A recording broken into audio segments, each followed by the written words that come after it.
people often say Texas is a red state. It's not a red state. It's just a non-voting state for the most part. If everyone registered and showed up, we might see some different elections down there. Have you been feeling disconnected, worried, or overwhelmed in life, or when you look at the state of our country and the world? If so, you're not alone. I'm right there with you, and you're in the right place. Hi, friends. Welcome to the Connected Way podcast.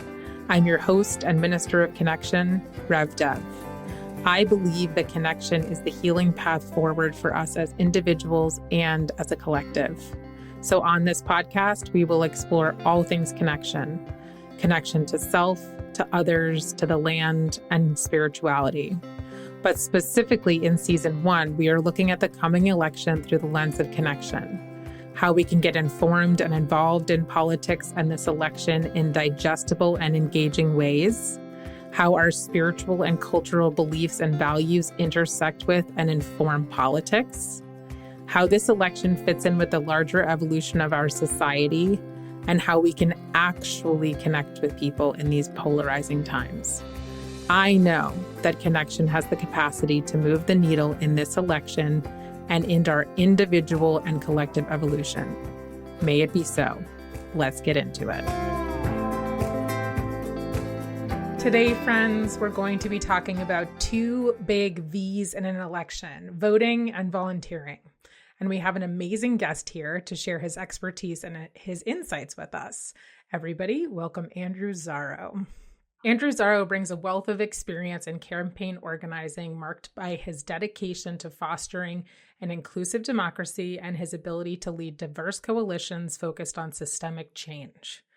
As a former Portland City Councilor, my councilor, and candidate for mayor, Andrew has demonstrated a keen ability to craft and execute effective policy strategies in the nonprofit, private, and governmental sectors. His work has been instrumental in advancing equitable initiatives and increasing community engagement, reflecting his commitment to enhancing representation and participation across all levels.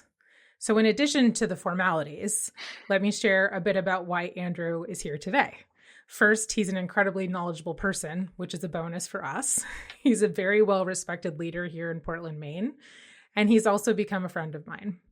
He's been both very helpful and very encouraging, sometimes extra encouraging, of me organizing in the community, and also has been very supportive of me doing this podcast. He has taught me quite a bit about politics on the local level and beyond. And we had so many things that we could have talked about here today, but we narrowed it down to these two topics to start, and he may be back sometime if he'll allow us. Okay, so Andrew, thank you so much for being here. I'm so excited that you're here. Thank you so much for having me and for your very warm welcome. I really appreciate it. Of course. All right, so what we're talking about today is voting and volunteering. So right now, we're going to talk about the voting to start. So I have a number of questions that I want us to cover for people because voting is a very big topic, and we're going to try to narrow it down. So first of all, what is get out the vote and why does it matter? Great question. Many of your listeners may have heard the phrase GOTV and had no idea what it meant or why it was relevant to them or if it even was. GOTV, get out the vote, is essentially the final crucial phase of any election campaign, whether it's for a candidate, an individual, or a campaign that's for a cause or an initiative. GOTV is ensuring that those who are registered to vote or intend to vote have a voting plan, and they do just that on election day, or in many states like in Maine, vote early via absentee voting. Right now, GOTV is especially important because we are seeing a lot of voter suppression tactics. They're becoming increasingly common across the country. States like Maine, we are very lucky. We have a very wonderful voting support systems and rights. But even here in Maine, we've seen initiatives to sort of undermine our right to vote through initiatives that are, saying that there needs to be more proof that you are who you say you are, claiming false claims that, there's been voter fraud when that rarely, if ever, has been the case. So GOTV involves a few strategies including ones that are really common that you're familiar with, like door-to-door canvassing, phone banking, text messaging. One of my favorites, because I'm a transit nerd, is providing transportation to people on polling locations on voting days. But overall, GOTV really matters because it's about organizing people behind campaigns. And those campaigns are not successful if people are not able to get out the vote together on election day. Overall, we know high voter turnout is correlated with, significant outcomes from the top of the ballot down. So I think federal, congressional, presidential, state, gubernatorial when that's an election, all the way on the state legislature and down to your local government. So when you get out the vote for one candidate, you're typically getting out the vote for the whole ballot. This is important everywhere, but especially in swing states, right? So we keep talking about the 8 or 9-ish swing states on the presidential race. GOTV is the difference between winning and losing. Interesting. So I think that's such an important distinction because it's not necessarily about getting people to decide who to vote for. It's about getting people to vote, period. Right? Like it's Correct. Really, obviously, we want to help people understand who they're voting for, but it's that the actual act of voting is the thing that makes the difference, not trying to convince someone who to vote for specifically. Is that what you're saying? Yeah. I mean, it's a whole nother conversation, but yeah, GOTV is about getting people to register and to vote. Typically, though, you'll see that those are aligned with organizations that have a mission or a vision or a cause. So a lot of the times you're seeing GOTV that's aligning with getting underrepresented communities who are traditionally marginalized, registered and out to the polls. And, typically those tend to align with certain values that align with one party over the other. So you don't usually see agnostic GOTV, politically agnostic organizations, but they do exist, right? I think at the end of the day, if we were to take a step back and say, country over party, we would see that, we have this amazing right to vote and to say who we want to be representing us. But a lot of the states are, Maine is the second highest voter engagement in the country. Minnesota's number one. Maine is, don't quote me exactly, but we're around 70-something% voter turnout. That's huge. Wow. Texas, for example, is one of the least engaged, but people often say Texas is a red state. It's not a red state. It's just a non-voting state for the most part. If everyone registered and showed up, we might see some different elections down there. So it's really interesting when you look, if you try to be agnostic about partisanship, and if we as a country really leaned into voting. I grew up in Vermont. We had town meeting day. And on town meeting day, you had the day off. You went to town hall and you voted. That's unusual. Not every state does that. But wish we did that. It should be a federal holiday. A federal holiday. Everyone gets paid. I can point out to a couple of organizations like whenweallvote.org. They do a lot of GOTV civic engagement. They're a nonpartisan organization aimed at increasing participation in every election at every level, closing the age gap, right? We see a lot of younger voters don't vote, a lot of older voters, or younger people don't vote, older voters do vote. Headcount.org.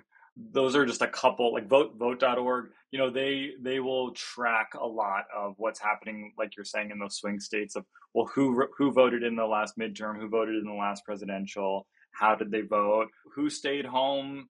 That's one thing that is really interesting when you have your own campaign, which I've had a couple now. You get access to the voter rolls and you are able to see where someone voted and how often they vote and what party did they vote with.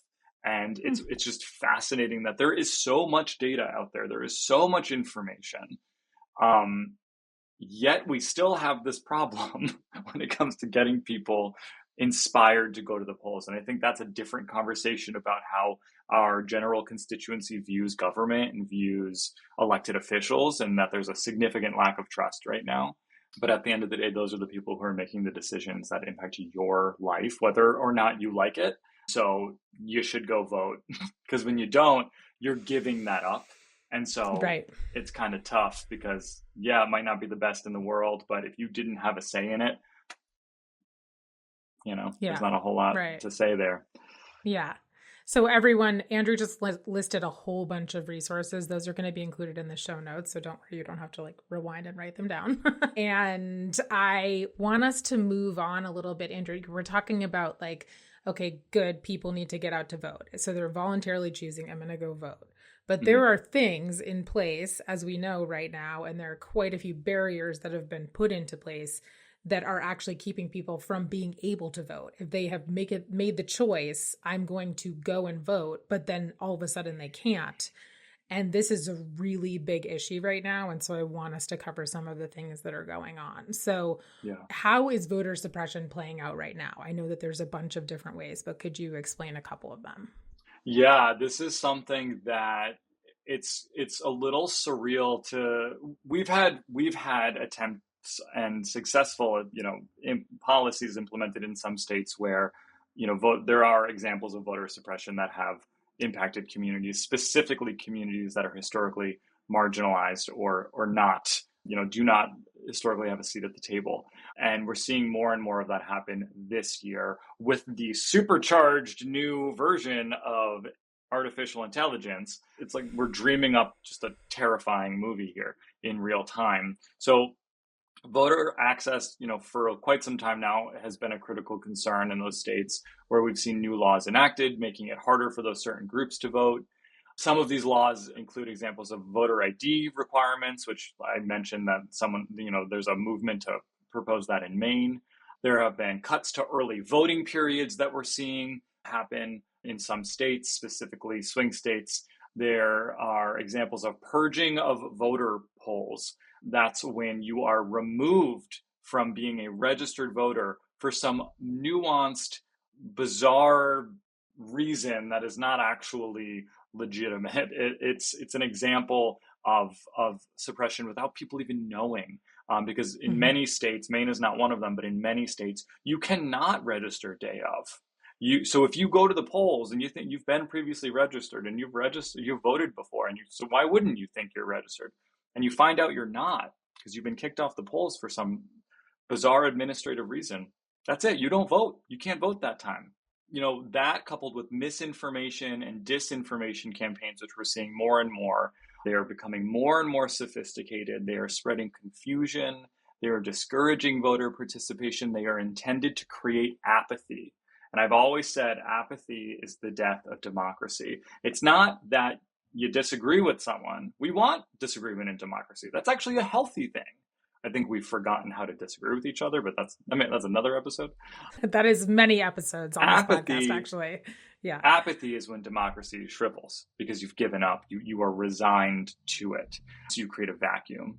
And then lastly, cyber threats, I think targeting voter registration systems. Eagle AI is a good example. That's going through and using AI for bad to remove people from voter polls in certain swing states. Overall security of election security, and those robust measures are necessary to protect the integrity of our voting processes at the state level. You just covered so many things. I'm just getting started. I know. So I want to back up for 1 second. So you were talking about the purging, but then with Eagle AI and with some of these things and with early voting, what sounds really important to me is that people understand what's happening in their states and like when and how can they register and when and how can they vote early and all that jazz. So I want us to provide some resources, and I'm not sure if that's in the resources that you have listed, but like how do people get informed about this, about what their state's rules and policies are around this? Yeah. So first thing would be go to your state's Secretary of State website, right? Every state has a Secretary of State. Maine, I did a post the other day about absentee early voting, and the Maine Secretary of State is just loaded with information and FAQs and like how-to guides. And that's amazing. We're lucky. A lot of states don't have that. But if you want to know how to get started, I would say go to your state's Secretary of State website. You could also go to vote.org and you can put in your name and your address. And they have this amazing system where they will pull up exactly what you need to know, how to check if you are registered and if you're not, how to do it. Check your status regularly. I know this might sound like a lot, But you, your friends, your family, have them check until your vote is submitted. Check your status every week. I mean, I would say vote early if you can in a state, if you live in a state where you can, and you get it out of the way. But this is serious stuff. And with technology advancing as quickly as it is, we do have tools to counter this, right? We do have the ability to go to our clerk or our Secretary of State and check our status. But this is serious stuff. And I think we need to not undermine, because we are fortunate enough to live in a democracy where for the most part we get to say, my rights are protected. I have nothing to worry about. That's becoming less and less the case. So I think, we need to be vigilant and pragmatic, and we have to remember that these barriers to voting happen in two ways. They are logistical barriers and they are systemic barriers. And voters might face one or the other or both. And so, I mean, we can even look at those long wait times at polling stations. That's a barrier. Yeah. Access to polling places, that's a barrier. We even have those right here in Portland. And then inadequate information about how, when, and where, right? So that's why, to your point, going to check out, Secretary of State. In states like Maine that are rural areas, people might have to travel a significant distance to vote. And if they don't have access to early absentee mail-in voting, that can be a big hurdle. That's a make or break for someone. So those were all logistical, but systemic barriers are examples of the voter polls being purged and disproportionately affecting minority communities, young people, low-income voters. The list goes on, and that's not even touching on misinformation. Yeah, and the misinformation and disinformation I do want to cover in a specific episode, so I'm working on finding a guest for that, as you know. Yes.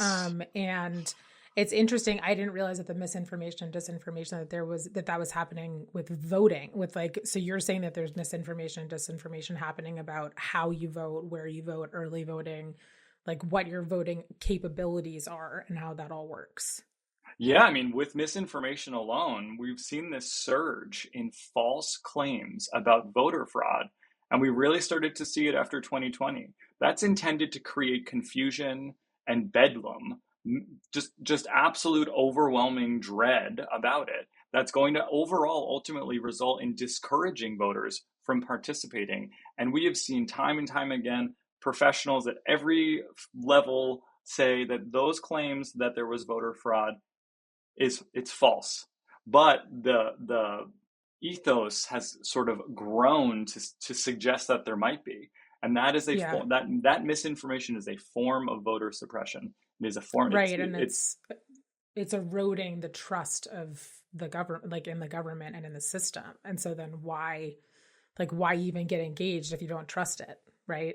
So bingo. I really understand what you're talking about with apathy. And I super appreciate what you said about apathy being the downfall of democracy, because I think that's what so many people have been experiencing. And frankly, I've been experiencing it to some degree as well. And that's why I'm getting re-engaged. Right. And, I'm starting to feel some hope again, but as I'm getting informed, I'm understanding more and more why this is happening to so many of us, that this has been designed for us to get disconnected and to be overwhelmed and overloaded by how chaotic and confusing this is. So it's helpful to see some of it in action. And then I also want to say, Andrew, thank you so much for pointing out vote.org, because it sounds like if there's misinformation and disinformation, that's where you go to find out what's real. like that is where you go. It is a resource that is available that can tell you what is real for you where you are. Yes, and that's specific to your status as a voter in your state. Right. And I have lots of resources that I can share with you on voter suppression and election security, on volunteering and civic engagement, on just understanding U.S. elections and political history. Yeah, Andrew is a wealth of information and will be providing us with many resources. So the list will be long in the show notes for all of you that want to dive in. So, but we will call out the important ones that we talk to right now. Yeah. Yeah. Awesome. Okay. So tell us, Andrew, about voting early, which has come up, but you and I have talked about this. So voting early, is it really helpful, or is it possible that it's not helpful? I mean, obviously a lot of people like to go to the polls. You get your sticker, like you feel like you're doing your thing. You feel like you're a part of a movement. It does make you feel connected to something, right? To Hmm. be a part of that moment in history. And I want to understand why voting early is helpful and if there's any reason not to vote early. I love this question. I have always been someone, I've never missed a vote. I've ever since I was 18 and I was able to register and vote, I love election day. It is one of the most electric feeling days for me. I love voting on election day. I just, there's something about it that just like it just amazes me. But I'm going to tell you that this year I'm voting early. And Oh, it's the first time since the only time I voted early was actually 2020 because we were all, for the most part, voting because of the pandemic early, and we could. But voting early is incredibly helpful for several reasons. First, it eases the burden on polling stations on election day. And we know in presidential elections, turnout, especially in states like ours, are significant. It reduces the risk of long lines and crowded conditions, which again could be forms of voter suppression. And it allows election officials to begin processing votes ahead of time, which can lead to quicker results, which I think in this day and age, we have a hard time waiting for anything. There's also another opportunity here. And I'm not saying vote early and then, go take the day off. If you do that, if you get your civic duty out of the way, and if you have the ability, you can now devote your time to getting someone else to vote. You can yeah. volunteer as a poll worker. You can coordinate transportation to a polling location in your community. This isn't saying, you vote early and you're done. It's saying, oh, no, no, good job. You did your civic duty. Now it's time to help someone else. So I'm encouraging people to do that and join me in doing that because I'm going to go and I'm going to help in other ways. But you can encourage people to vote early, through social media. You can do a letter to the editor. You can work with community organizations. Highlight how easy it is. If you live in a state that has early voting, why wouldn't you do that? It's flexible. It works within your schedule. It's you're avoiding the rush of a bunch of people on election day when people are probably going to be stressed out. And like the fact that I even have to say this is wild, but voting early, the ability, the access to an absentee vote is secure. It's like there are no examples of it being problematic. It is a secure method of voting early. And I think we need to lean into it. I mean, it's wild that in every other part of our modern world, we want convenience, we want ease, we want Mm, fast. And then all of a sudden, it's the one time people are like, whoa, hold on. No, we need to go analog on this one.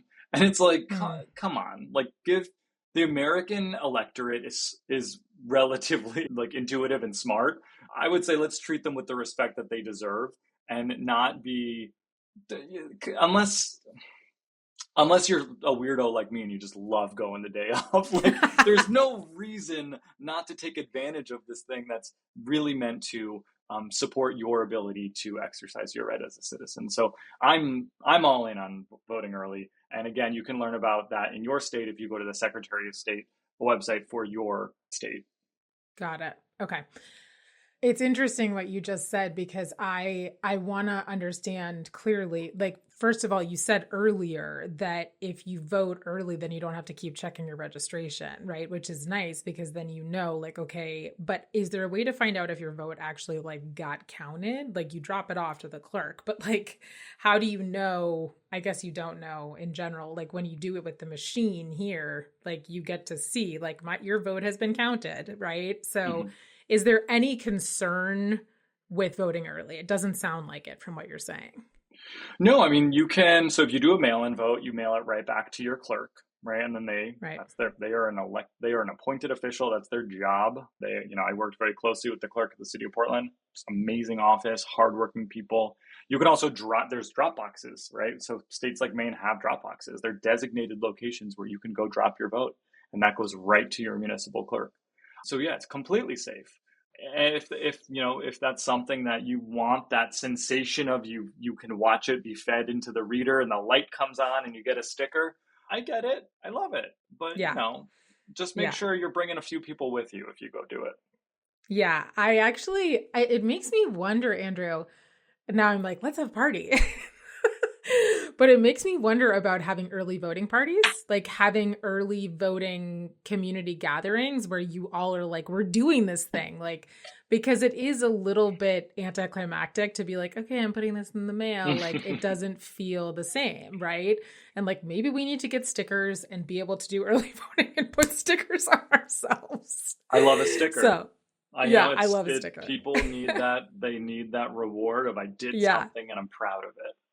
And maybe we need to make stickers that say I voted early, right? Because that is something that we should be proud of. And I agree with you that it's so great to be able to use that time to volunteer, right? Which is such a good segue. So let's talk about volunteering, because you have brought up something that I really want to know about. And I think a lot of people on this podcast would want to know about, which is transportation. Is like one of the things that I've been interested in doing and wanted to do previously, but haven't known how to get involved in that. So I want to know about that for sure. And then, so tell us about that. And then we're going to get into some of the overarching themes of volunteering. Sure. I mean, transportation is pretty straightforward. I mean, and this is an issue that we have just in general in our country, not necessarily to do with elections. And it depends on the state you live in, or if it's a rural community or a metropolitan community. Like, transit is not easy, right? And if we have people who need to get to certain polling locations, or they're coming from work, or you start to add childcare on top of that, it can be pretty hard to get someone to go cast their vote, even if they might really want to. So, I think organizing really hyper local, really impactful transportation plans, as a part of a voting plan. That someone you ask someone, hey, are you going to vote? Oh yeah, I think I'm going to vote. Well, what? And then the next question you ask is, what's your voting plan? Because what you're telling them to do in their head is actually follow through and be accountable on this. And they might think, oh man, how am I going to get there? I don't have a car, and like the bus isn't reliable. And so that's where you get to have those communities of like connection, where you get to be like, well, guess what? I'm organizing. I'll be doing micro transit for people and driving them around all day. What time do you want me to pick you up? And, having those conversations in communities start really, really small. I'm not going to get the entire state of Maine to the polls. I'm not going to do that. But what I can do is draw a circle around my neighborhood, and I can let people know that I'm willing and ready and excited to help them get to the polls on election day if they don't vote early. Okay. And so it's a pretty light lift. If you are lucky enough to have access to a vehicle or the time to go do that, I know it's a work day. It's an amazingly impactful way to give back to your community by volunteering. But there's lots of other ways to volunteer. That's an exciting day of last hurrah. There's a lot of work to do that leads up to election day that are other examples of volunteering that I'm happy to do a quick dive into it. Yes, I do want you to do that. But first, Andrew, I just want to ask a quick question, because I understand what you're saying, like, hey, go out and ask people, like, do you need a ride? But there are definitely people, I would imagine, who want to give rides and are not people who are going to go out and be like, do you need a ride? Right? Like, so are there any organizations that you know of that actually are like connecting people with each other? Like, are there matchmakers for transportation? Have any there are none that I have worked with locally. Okay. They do exist all over the place in swing states. So you can usually get connected with them. There's a couple of organizations. So one that I mentioned was When We All Vote. The League of Women Voters does a really great job of connecting local communities on not just like information, but like they are very education focused. So like learn about what's on the ballot and also getting connected with people. I don't have any others that are transportation specific, but this might be a good opportunity for your listeners to be the change they wish to see in the world. And if this is something that calls to you, I think, being that transportation matchmaker on election day might be the best way to serve your community. Yeah. Maybe we can find someone to develop an app for that. Quick turnaround. Yeah, quick turnaround, exactly. But I mean, quick turnarounds happen. I am a testament of that. All right, cool.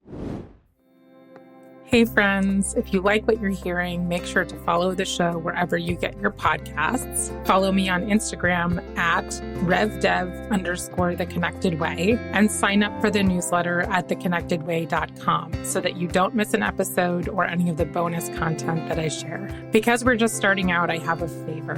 I want to help as many people as possible get informed, involved, and inspired to choose and experience connection in these complicated times and to begin living more connected. So please share this episode and the podcast with a friend. That's the best way to support me and this work, and hopefully to support your friends. Thanks so much for being here and for sharing. Let's get back to it. Let's talk about volunteering as a whole. So we all know that there are plenty of ways to get involved in a campaign or to advocate for a candidate or an issue that we care about.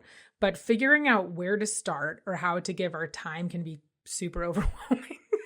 I also feel it's really important for people to actually feel connected to what they're doing. So there's like ways to get involved that don't actually, like people don't actually feel super connected to, and they don't feel any sense of ownership or like engagement and connectedness to that way that they're volunteering.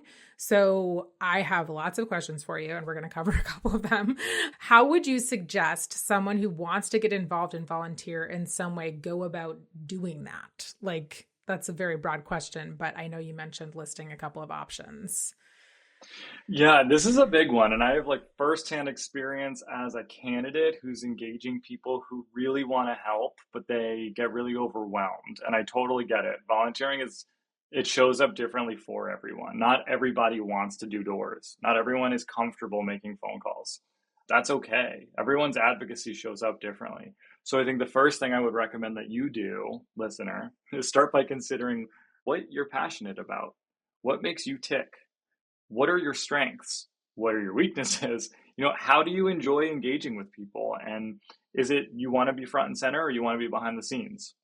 Do you like technology, or do you want to participate in something that's more of a traditional campaign, right? So ask yourself those questions, because that's going to sort of get you right off on get you on the right foot. And then from there, I was a municipal elected. I love municipal government. Keep it local. Act local, think global. So start locally, look at your local campaign offices, your local political organizations or advocacy groups, the ones that align with your values. And many of those organizations are already plugged into volunteer efforts, and they can help you get connected. You don't have to reinvent the wheel. Be honest about your availability, right? Don't overpromise and underdeliver. If you can commit an hour a week, that's awesome. Thank you for doing that. If you can commit 40 hours a week, holy moly, that's amazing. But be consistent, be realistic, and commit to something that you can follow through on. General ideas of what you can do, here's the traditional ones. Canvassing, so that's going door to door to speak with voters. It's one of the most proven effective and impactful ways to engage people in your community, especially in local races. It allows you to have direct conversations with issues that matter most to your neighbors. Doors win elections. I don't care if you have a million campaign signs out there. Doors are what win elections. Another option would be phone banking. It's exactly what it sounds like. You call voters. You can do it from the comfort of your own home while you have, Bridgerton on. I don't care. It's also a highly effective method of voter outreach. It's super automated now, really simple. You do it from your phone or your laptop, but it's connecting people briefly. You have a script. It tends to be more impactful with older demographics. People want to talk on the phone. They're okay with that. You might get the occasional person who's not the most pleasant, but that's life. Text banking, it's more and more effective. Text banking is more of something you want to do the week before an election to remind people. You're giving people like 4, 5, 6 reminders that they should go vote on November, whatever, in this case, November 5th. Text banking is one of the last things. It's super light. You can manage it pretty simply. And then there's the other thing, social media advocacy, amplifying campaign messages, creating content, engaging with voters, creating a podcast on elections. You can host events. You can do house parties for candidates or fundraisers. You can organize community meetings. I love the idea of an absentee voting party. If you have organizational skills, those are the sort of volunteering that those are transferable. A big one this year that I really am trying to emphasize is poll watching. So on election day, poll watchers ensure that the voting process is conducted fairly and that voters are not being intimidated or turned away. There's usually training provided for that, and it's a critical role for protecting voter rights. I think we are going to see a significant increase in people volunteering to be poll watchers this year. And then lastly, I would say voter registration drives. Again, that connects back to registration and GOTV, but helping register new voters, young voters. It's a part of expanding a democratic participation overall. So this could be setting up booths at community events or at neighborhood gatherings. Last year during my campaign, we would register people at the bar or the farmers market because it's really easy to register to vote in our state. Do it. So, I mean, there's lots of other ways, in-person volunteering versus virtual volunteering. I talk a lot about the impact versus the intent of volunteerism. It's not just that you want to help, it's about how your efforts will make a difference, and making sure that the role you choose aligns with your goals and your needs for a campaign or a cause. So, an example is if you want to engage young voters, ensure that your role involves direct outreach to that demographic in a way that demographic wants to be engaged. Like that is, and I think we're seeing that happen more during this election cycle than we've seen yet, because younger voters are they're very savvy, right? Like they know, people know when they're being talked down to. And I think, as a very much a millennial, I'm really proud of my Gen Z brothers and sisters that they're not having it. They're like, talk to me like a person, and if you do, I'm more likely to support you. If you talk to me like I'm a box that you need to check, then we have a problem. So how does Gen Z want to be engaged? Like you're saying, it sounds like, like calling people who are maybe like an older generation, texting people who are a younger generation. I'm sure that the people who organize the call banks and everything and the text banking, they figure out who you're getting in touch with. But how does Gen Z want to be connected with? I mean, I'm certainly no expert in Gen Z. However, I would say that there is a level of authenticity that exudes from that generation in most things, but when it comes to this campaign cycle, when it comes to the issues that matter most, Gen Z is one of the most marginalized communities right now, right? And that's coming from a millennial, right? We thought that was our thing. But Gen Z is, they have a complete, they are set up for failure when it comes to access to housing. They are inheriting a climate that is worse than previous generations had. They are watching from a young age rights being stripped away left and right. They also happen to be the most diverse generation. They happen to be the most, and this is similar with millennials, altruistic about wanting to do good in the world. And so when politicians or campaigns selectively want to go and like scope them out and be like, I just want your vote because I know there's a lot of you now, without authentically connecting to the values that kind of define that generation, I think that they are very good at calling BS. I think they are really good at saying, oh, and you also have to remember, they are the ones who are more likely to be apathetic. So ideally, I think what we should do is be engaging this coalition by saying, no, these are values that we hold, and we want to be supportive of this. And that's why you should register. That's why you should vote. That's why you should get involved. And calling people to action, I think, is the best way to expand your base and your overall the Democratic electorate. But I think they're going to be a huge part of this election cycle. Yeah, I hope so. I really hope so. Yeah. All right. So you just mentioned so many different ways to get involved, and I know that you've shared some resources, so I'm going to share those resources. But I think the key takeaway for me is that in order to feel sort of engaged and connected, it is important for you to consider, how do you want to be engaging and connecting with people and with the way that you volunteer? So again, like, do you like engaging with people directly? Do you prefer to be behind the scenes? Like, some of these different things, and what your strengths are, I think, is what you can contribute, and then figuring out how you can contribute those things. And then Andrew and I will provide lots of links of places that you can check in to figure out how to volunteer, if that feels good for you. So thank you for that. Is there anything that you want to share additionally, Andrew, in terms of volunteering before we get to your final questions? It's okay to feel nervous about doing something different and new. Butterflies Mm. are a feeling that I think as we get older, we don't have them that often. So it might feel scary, it might feel overwhelming to go do doors for the first time, or to call someone, or to volunteer as a poll worker, or to drive someone to. That's okay. Lean into that. You're doing a good thing. The more you do it, the less likely you're going to feel that sensation. But I think we need to like embrace that feeling that we have a lot when we're younger and we do things for the first time. Follow that feeling.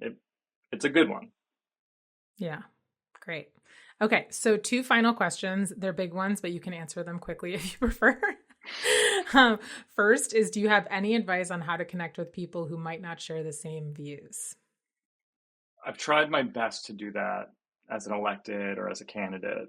And I think for me, I try to do that coming from a place of empathy, from patience, and a genuine willingness to listen. That was one thing that I always tried really hard to do when I was in office, was to listen. And it's Mm-hmm. remarkable how by just listening to someone, even if I don't agree with them, that I can de-escalate, I can move a wall by acknowledging their concerns, finding that common ground.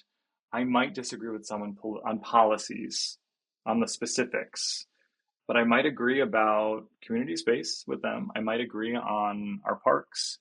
I might Right. agree on the quality of place and loving my family, right? My dog. Like those are the things, like we're people. So though I start from empathy, patience, and listening, I think I always try to ask open-ended questions rather than making statements at someone. You're encouraging dialogue when you do that rather than a debate, and it allows you to kind of understand where the other person's coming from a little bit better. Right. We are Mm-hmm. we are programmed to want to debate each other left and right, and it's exhausting. I try to avoid confrontational language. I use I statements. I focus on shared values.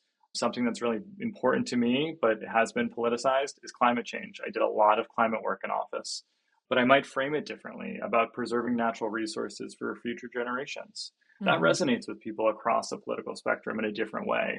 It's about connecting with the things that matter most to people. I try my best. This is maybe the hardest part, to stay informed on sort of like what the other side of me is saying. Right? It's hard, especially when we're talking about misinformation and disinformation. But so that can be challenging. It's hard. It's hard to keep up. There's a lot of stuff out there. Yes, Um, there is. but always, always, always be respectful. I will always respect the other person. If they can't respect me, then that's a different conversation. But I always Right. engage with facts, with truth. That truth is a value of mine, a core value. And so I expect when I'm engaging someone that they're going to respect me, and therefore they're going to respect truth. And listen, all of what I just said, there is the theory and there's the application. Of It course. requires two to tango. But those served me well for the most part. I was able to have really hard conversations with people who we just don't agree on anything, but we were able to hold space together. And it's funny, every once in a while I'll still bump into someone who I was like, oh God, I remember when you gave me a really hard time. And they'd be like, Andrew, how are you? I'm like, oh God, are you actually asking me that right now? Like, I'm That's all right. How awesome. are you? So yeah. That's great. Yeah. No, I absolutely agree with you. I think especially asking questions and coming from a place of empathy and trying to understand someone. So that's about connecting with someone to have the conversation rather than talking at someone, which I 100% appreciate. Yeah. So the final question for you is, what perspective do you have on the election as a whole and how it fits into the larger landscape of our country's political history and future? Or what significance do you feel this election carries? Oh, that's your last question? just just a light Just question. a nice little lob. I don't think it's unrealistic for me to say that I think that this election, the 2024 election, represents a critical juncture in American political history. I studied American political history in undergrad and grad school. What we're going through right now is unlike everything else. It has some examples of what we've experienced in the past, but it's very different and nuanced in other ways. We are in a time of deep polarization. The very foundations of our democracy, much of what we've tried to talk about in this show, voting rights, the rule of law, our civil liberties, everything that we really focused on and moved forward in the last century are being questioned. They are being threatened, and in some cases they are being brought back and repealed.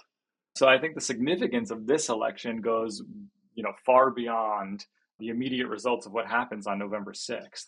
It's going to likely shape the trajectory of our country for decades, if not more, to come. Historically, elections during times of these intense social and political division have led to pretty significant shifts in policy and governance. So we can see that goes, that can go one of two ways. It can, take us to a place of darkness, a place of intolerance, a place of restriction, prohibition, or, hear me out, what if it took us towards something that was more inclusive and where democracy is able to thrive and grow and create space instead of go towards something that's more exclusionary or authoritarian. It almost sounds like you're talking about like a slingshot. Can we be pulled backwards and then shot forwards is such a beautiful, hopeful idea, which feels really powerful. Well, I think we're feeling the pull right now. It's just what happens next is going to be what we find out. I think lastly, this election is carrying a lot of symbolic weight. I think we are seeing we've heard a lot of people say this is the battle over the soul of the nation, right? We're looking at real threats, climate change, inadequate healthcare, economic inequality, social justice. These aren't just policy debates. These are existential questions about what kind of country do we want to be and how do we want to care for each other. I think they're big questions, which is why I'm doing this podcast. I mean, we answered it, right? So I think we're at a moment. We're at a moment where there is an energy, there is a connection, there's a spark that we're seeing happen pretty fast. And I appreciate you in putting this together because people, I think it was Mr. Rogers who said when there's times of struggle or stress or fear, find the helpers. There's always going to be a helper in a crisis. There's always going to be a helper who's going to be responding to something. So find the helper and then be the helper. Become a part of that. That's why we're talking about volunteering and getting out the vote and finding your purpose, whatever it is. And so I think that's why we can talk about what's to come. But I think what's to come is up to us and putting our fingerprints on it. Yeah, I love that quote from Mr. Rogers. I'm a huge fan. And actually, it brings this whole thing full circle because with everything that Andrew has shared, I have learned a lot from Andrew as a person, as a citizen, as a community organizer, and he has taught me a lot. And so what I'm going to say, I'm not going to say go find Andrew. I'm going to say find the helpers. Find the people in your community who are involved in voting. Maybe it's a council member or maybe it's someone that you just know is involved and is tapped in, or someone who's volunteering in some capacity or has in the past. Try to be vulnerable. And I know it's hard if you feel like you've been sort of behind the ball, but I've had vulnerable conversations with Andrew and other people and been like, hey, I should be more informed. I should be more involved. I want to get there. Can you help me? And he has helped me and other people have helped me and other people are helping me and us on this podcast by talking about these things. But try to have the hard conversation, admitting that you want to do more, even if it feels uncomfortable. And those people will help you. And then you can also become a helper.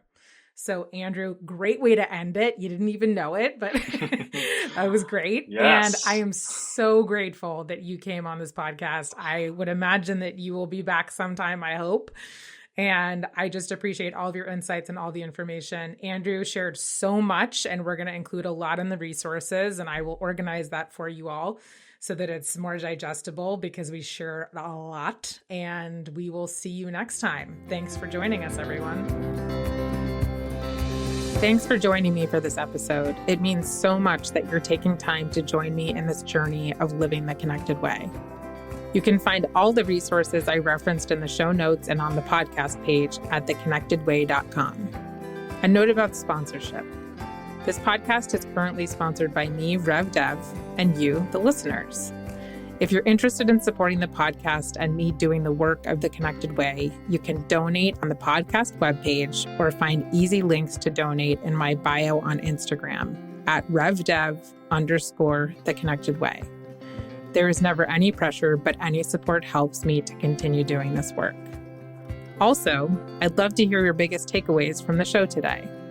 What inspired you, surprised you, made you think? Anything? Let me know by posting a comment or DMing me on Instagram, or you can always send me a message on the website. Thanks again for being here, friends.